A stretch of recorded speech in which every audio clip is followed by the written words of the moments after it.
আজকে আমরা কথা বলবো কনজিউমার পার্সোনা কীভাবে ডেভেলপ করবেন সেটা নিয়ে। যে কোনো ব্র্যান্ডের জন্য সবচেয়ে ইম্পর্টেন্ট হচ্ছে তার কনজিউমার। এই কনজিউমারে কীভাবে চিন্তা করে বা কীভাবে বাইং ডিসিশন নেয় সেটা বোঝার জন্য যথেষ্ট সময় দেওয়া দরকার।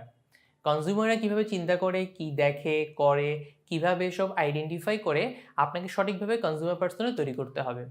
প্রপারলি কনজিউমার পার্সোনা তৈরি করে আপনি আইডিয়াল কনজিউমার চিহ্নিত করলে বুঝতে পারবেন কাদের টার্গেট করা উচিত আর কাকে টার্গেট করা উচিত না। এই কনজিউমার পার্সোনা তৈরি করার জন্য আপনাকে প্রথমে এমপ্যাথি ম্যাপিং করতে হবে। শুনতে হয়তো অনেক ভারিক্কি লাগছে, ব্যাপারটা কিন্তু এত কঠিন না আসলে। এমপ্যাথি ম্যাপিং বলতে মূলত চারটা জিনিস বোঝায়: থিঙ্কিং, ডুইং, সিইং এবং ফিলিং। অর্থাৎ আপনার কনজিউমার কী চিন্তা করে, কি দেখে এবং কি ফিল করে, এগুলো মিলে হয় এমপ্যাথি ম্যাপিং। আর এমপ্যাথি কথাটার মানেই হলো অন্যের জুতায় নিজের পা গলিয়ে দেখা, অর্থাৎ অন্যজনের পার্সপেক্টিভ থেকে বসে সিচুয়েশন অ্যানালাইসিস করা।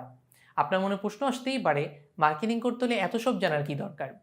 আপনার টার্গেট অডিয়েন্সকে আরও নিখুঁতভাবে আইডেন্টিফাই করতে এই ম্যাপিং জানা দরকার। যেমন ধরেন, কেউ ডিজিটাল মার্কেটিং কোর্স করতে চায়। যারা ডিজিটাল মার্কেটিং কোর্স করতে চায় সবাই হয়তো বহুব্রীহির টার্গেট অডিয়েন্স, বহুব্রীহিকে হয়তো এটুকু জানলেই হতো। কিন্তু তারা ভাবলো আর একটু ডিপে গিয়ে দেখি কেন এক্স্যাক্টলি তারা এই কোর্স করতে যাচ্ছে। একজন আইডিয়াল কাস্টমারের উপর তারা এই রিসার্চ চালালো।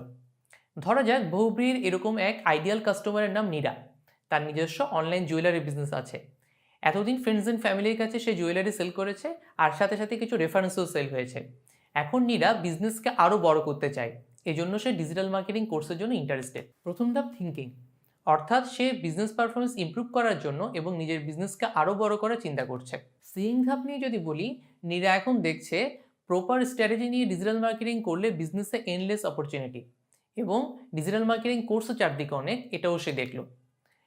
নীরা সোশ্যাল মিডিয়াতে অনেক অ্যাক্টিভ এবং কারেন্ট ট্রেন্ডগুলো নিয়ে ওয়াকিবহাল, এবং সে অনলাইন বিজনেস কমিউনিটির সাথে যুক্ত থেকে নিজের কমিউনিটিও আস্তে আস্তে ডেভেলপ করছে। এটা হচ্ছে ডুইংয়ের পার্ট।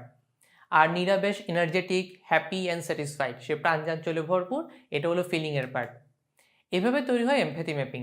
পরিপূর্ণ ম্যাপিং করতে আরও কিছু লোকজনের সাথে কথা বলা উচিত আপনার, যেমন stakeholder, customer support, vendor, product developer, sales people, copywriter. অর্থাৎ সব রকম অ্যাঙ্গেল কাভার করে তৈরি হয় একটা প্রপার এমপ্যাথি ম্যাপিং।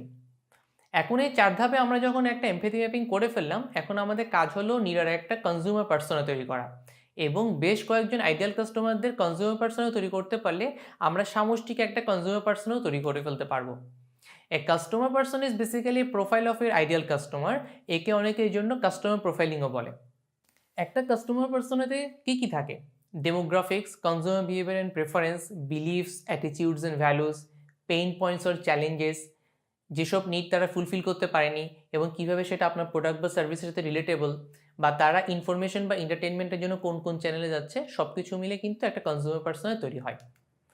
কনজিউমার পার্সোনার প্রথমে আসে ডেমোগ্রাফিক্স এবং ব্যাকগ্রাউন্ড। এর মধ্যে তার বয়স, job title, educational background, daily activities ইত্যাদি অনেক কিছুই থাকতে পারে।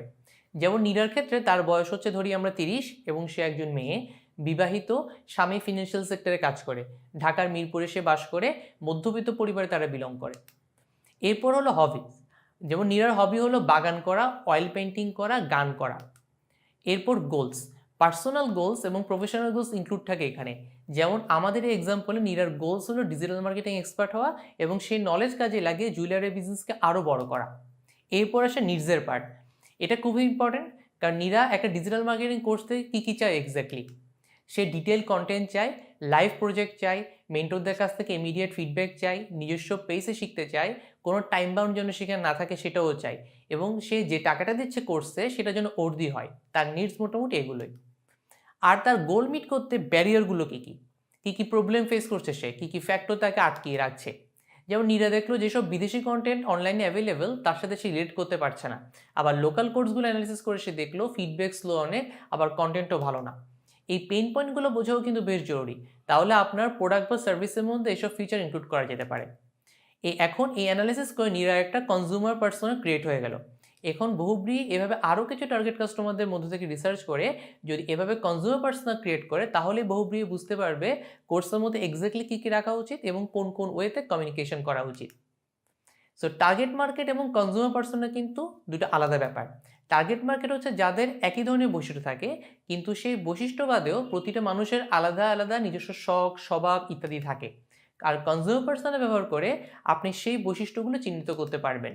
যেমন একজন মানুষের জীবনে প্রফেশনও একটা তার বড় অংশ, এর উপর তার স্পেন্ডিং হ্যাবিট যেমন নির্ভরশীল, একইভাবে তার পার্সোনালিটিও নির্ভর করে, যার উপর কনজিউমার পার্সোনাও কিন্তু আলাদা আলাদা হবে। সো এভাবে কনজিউমার পার্সোনা ক্রিয়েট করতে পারলে আপনার প্রোডাক্ট ডেভেলপমেন্ট, মার্কেটিং, কমিউনিকেশন এইসব তৈরি করা অনেক বেশি ইফেক্টিভ হবে। কোন প্রজেক্টস, ক্যাম্পেইন এবং ইনিশিয়েটিভে সময় এবং রিসোর্স ইনভেস্ট করবেন সেটা প্রায়োরিটাইজ করতেও আপনাকে হেল্প করবে এটা। এই এমপ্যাথি ম্যাপিং এবং কনজিউমার পার্সোনা ক্রিয়েট করার জন্য কাস্টমার রিসার্চ, মার্কেট রিসার্চ এসব করতে হবে আপনাকে। কাস্টমারদের সাথে মিশতে হবে, তাদের সাথে কথা বলা লাগবে। Developing accurate consumer persona is কি টু ইউর কোম্পানির সাকসেস। Happy learning.